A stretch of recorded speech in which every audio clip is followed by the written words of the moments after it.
थारैनो गोजोनथाव बाथ्रा जे बेखौ जोङो थांनाय बोसोरनिफ्रायनो नाजागासिनो दंमोन बिथांमोनखौ लाबोनायनि प्रसेसखौ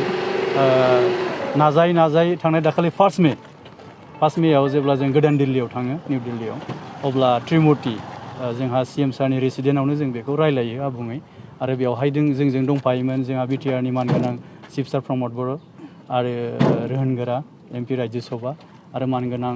दिपेन बर' फरायसा आफादनि आफादगिरि आरो जोंनि Ndfb वेलफेयार एसोसिएशननि आफादगिरि रुजुग्रा मुसाहारि बिन'येल वारि आरो जोंनि गासै टीमा दङमोन बेवहाय रायलायनाय जादों जे बिथांमोनखौ लाबोनायनि प्रसेसखौहाय जे बिथांमोना गोबां सम जाबाय जिहेतु बिथांमोननि टार्म्सआबो जोबनायहालागै सहैगासिनो दङ बेनिखायनो शिफ्ट खालामजानायनि बेबस्थाखौ जिहेतु जों सिगांनिफ्रायनो एपिल खालामबोबाय थादों दा बेबायदि हिसाबै 1 तारिखआवहाय रायलायनायनि गेजेरजों बिथाङा उइथिन 1 वीक जोंनि सिगाङावनो सार हिरेननाथ सारनो कल खालामबाय जे बिथांमोनखौहाय थाबैनो काजलगावआवहाय शिफ्ट खालामनांगौ होननानै थिग बेबायदिनो बिथाङा खोथा होनाय बायदियै उइथिन 1 वीक बुंदों नै दिनैनि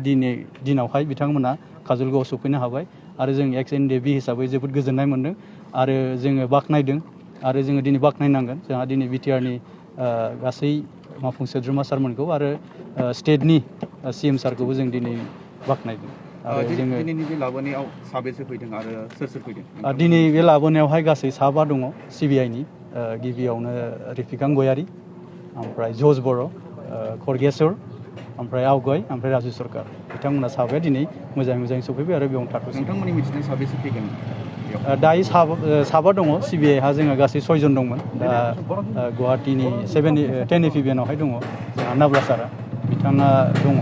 बिसोर गासै 7 दंमोन सिबिआइनि नोंथांमोननि मिथिनायाव बाव लाबोनायनि उद्देश्यआ मा लाबोनायनि उद्देश्यआ जिहेतु बिथांमोना बेयाव गोबाव जाबाय टार्म्सआबो जोबहांनायलागै सहैबाय बेनिखायनो एसे मोजां अबस्थायाव मोजां परिबेसाव दोननो होननानै बिथांमोनखौ लाबोनाय जादों माखासे थाबोनाय माखासे Ndfbफोरनि जिखिनि केस जायफ्रा जेलाव दङ बिसोरनि खबरा माबायदि ओरैनोथ' जोंहा सिबिआइ हिसाबै 7 दंमोन दा सासेल'सै जोंहा नाब्ला सार ओमफ्राय NIE हिसाबै दङ NIEआव गुवाहाटीयावहाय दङ 52 ओमफ्राय क'क्राझाराव सासे ओमफ्राय नगाव जेलाव सासे दा बिथांमोननि केसआ जिहेतु सेन्ट्रेलनिफ्राय स्टेटआव फैबाय दा स्टेटनिफ्राय डिस्ट्रिक्टआवहाय केस वाइस हिसाबै हरजोबनाय जासिगोन दा जोंहा फैगौ 20 तारिखआव क'क्राझाराव दङ दिनै क'क्राझारनिफ्राय 20 तारिखनिफ्रायनो जागायजेननाय जागोन जों मिजिंथिदों 20 तारिखनिफ्रायनो बिथांमोननि केसआबो गासैबो पजिटिभ लाइनाव खारगासिनो दङ